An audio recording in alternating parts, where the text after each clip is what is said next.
Morning বন্ধুরা, আবার এক নতুন সকাল, নতুন ভোর। আমরা সবাই ভালো থাকি, সুস্থ থাকি, সবাইকে নিয়ে খুশিতে থাকি। দেখো সূর্যোদয় হয়ে গিয়েছে, দেখতে পাচ্ছ। আমরা এখন বেরোবো। আগের জন গেছি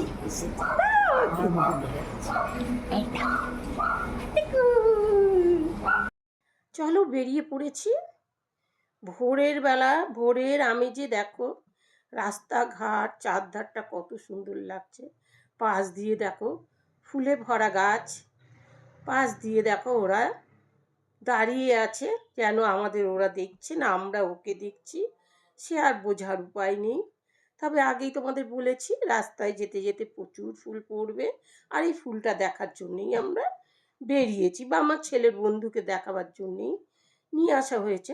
যদিও সরস্বতী পুজোর সময় ফুল বেশি থাকে, এই সময় ফুলটা কমেই গিয়েছে, ঝরে গিয়েছে, বেশিরভাগ গাছগুলো ফাঁকা দেখা যাচ্ছে। তবুও এক দুটো গাছে দেখো, এই বাদিকেও রয়েছে এক দুটো গাছে কিন্তু বেশ সুন্দর ফুল আছে, আর গাছগুলোতে ফুল তেমন দেখা যাচ্ছে না। চলো আমরা চলে এলাম। দেখো অলরেডি আমরা চলে এসেছি এখানে এক পার্কের পাশে, আর পার্কের পাশে পাশটা দেখো চারধারটা এইরকম দেখতে। এবার সকালবেলা যেহেতু আমরা শুধু মুখেই বেরিয়েছি, এখন ভাবলাম একটু চা খেয়ে নিই। পার্কে ঢোকার আগে আমরা একটু চা খেয়ে নিই। ওই দেখো আমার বৌমা এদিকেই আসছে, তার মানে হয়তো চাটা হয়ে গিয়েছে। আমি যাই ওখান থেকে চা আর বিস্কুটটা নিয়ে আসি। এখানে কি সুন্দর কফির দানা না সাজিয়ে রেখেছে বয়ামে, দারুণ লাগছে দেখতে। সেটাও এরকম বিস্কুট নিয়েছি, তোমাদের সেটাই দেখালাম।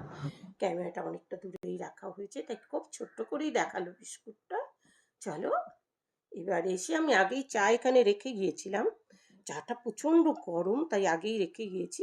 এবার বসে এখানে আমি যে চা খাবো।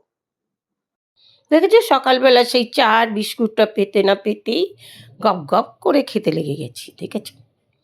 মনে হচ্ছে যেন কোনোদিন পাইনি, কোনোদিন খাইনি, বা কেউ নিয়ে নেবে। আর এই গরম চাটা ও মুখে দিতে যা কষ্ট হচ্ছিল না, মনে হচ্ছিল থোড় দুটো পুড়ে যাবে একদম। তাও একটু করে চা নিচ্ছিলাম আর একটু করে বিস্কুট মুখে নিচ্ছি। চারধারে দৃশ্যটা একেবারে উপভোগ করতে করতে এপার ওপার তাকাচ্ছি, দেখো আর আমি যে খাচ্ছি, মানে কি স্বাধীনতা লাগছিল না, দারুণ লাগছিল ওরকম একটা জায়গায় বসে খেতে। ছেলে এসে বললো, মা হয়ে গিয়েছে চলো। তা আমি বললাম আমার তো এখন খাওয়া হয়নি। বৌমা বললো একটু তুমি ধীরে ধীরে খাও, অত তাড়া করো না। আসলে আমার তো তাড়াতাড়ি খেতে পারি না, এত গরম চা আমি একদম তাড়াতাড়ি করে খেতে পারি না।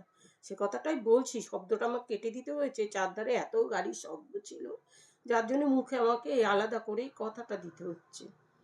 আর আমি এত সুন্দর চা তা হু হু করে খাওয়া যায়? গরম চা তাও খেতে পাচ্ছি না, আবার এত সুন্দর চা তাড়াতাড়িও খেতে পাচ্ছি না, একটু জিভে রেখে রেখে আর বিস্কুট দিয়ে আরাম করে করে বসে বসে খাচ্ছি। কারণ এইরকম নিরিবিলি একটা ফাঁকা জায়গায় বসে নিশ্চিন্তেতে, না কোনো টেনশন না কোনো কিছু, এইভাবে চা খাওয়া ভোরের আমেজে। এখন 8টা 15, সকালবেলা কোনো রাস্তার পাশে বসে চা খাওয়াটা সাধারণত আমাদের মেয়ে ছেলেদের হয় না। যদি খাওয়া যায় দিনটা যেন ভীষণ ভালো হয়।